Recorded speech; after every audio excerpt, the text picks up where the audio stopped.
नमस्कार, आप देख रहे यूपी तक न्यूज। चलिए जानते हैं उत्तर प्रदेश की 10 बड़ी मुख्य समाचार।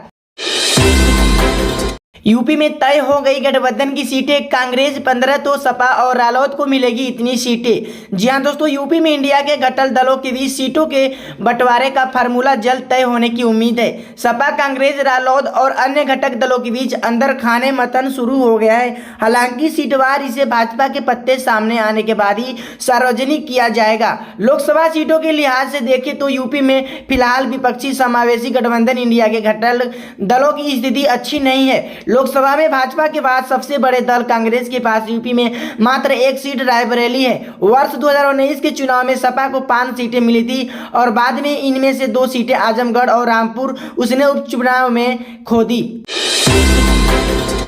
यूपी में फिर अफसरों के तबादले, 6 जिलों में बदले गए डीएम। जी हां दोस्तों, प्रदेश सरकार ने शुक्रवार को 9 जिलों में नए जिलाधिकारी की तैनाती के बाद शनिवार को भी 6 जिलों में नए जिलाधिकारियों की तैनाती कर दी। आगरा, प्रयागराज, मुरादाबाद, मथुरा, हमीरपुर व महोबा में नए जिलाधिकारी बनाए गए हैं। इनमें 2 ऐसे आईएएस अधिकारी भी हैं जिन्हें एक जिले से दूसरे जिले में जिलाधिकारी बनाया गया है।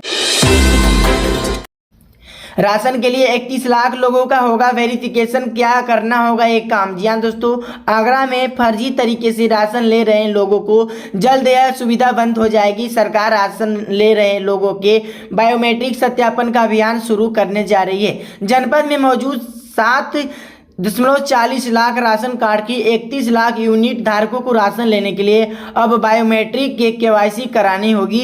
जो यूनिट धारक बायोमेट्रिक के केवाईसी कराने में अफजल रहेंगे उन्हें राशन मिलना बंद हो जाएगा। घोसी उपचुनाव अंतिम चरण में चुनाव प्रचार का आज आखिरी दिन। सभी दलों ने झोंकी ताकत। जहां दोस्तों उत्तर प्रदेश में एक विधानसभा सीट पर उपचुनाव हो रहा है। ये सीट है मऊ जिले की घोसी विधानसभा। 403 सीटों वाली यूपी विधानसभा के नतीजों से न सरकार पर कोई असर होगा न विपक्ष पर, सिर्फ आंकड़ों में एक इकाई फर्क पड़ेगा। बावजूद इसके घोसी में बीजेपी और समाजवादी पार्टी ने जितनी ताकत लगाई है वो चर्चा का विषय बन गई है। जितनी ताकत घोसी में लगाई जा रही है उतनी तो शायद 2018 के गोरखपुर लोकसभा उपचुनाव और पिछले साल के आजमगढ़ लोकसभा चुनाव में भी बीजेपी और सपा ने नहीं लगाई थी। गोरखपुर में योगी आदित्यनाथ के सीएम बनने के बाद उपचुनाव हुए थे, वहीं आजमगढ़ में अखिलेश यादव के सीट छोड़ने के बाद उपचुनाव कराए गए थे। यूपी में विपक्षी गठबंधन के बीच मायावती को लेकर बड़ी खबर। जी हां दोस्तों, राष्ट्रवादी कांग्रेस पार्टी के नेता शरद पवार ने एक बयान से यूपी की राजनीति में बड़ी हलचल हो सकती है।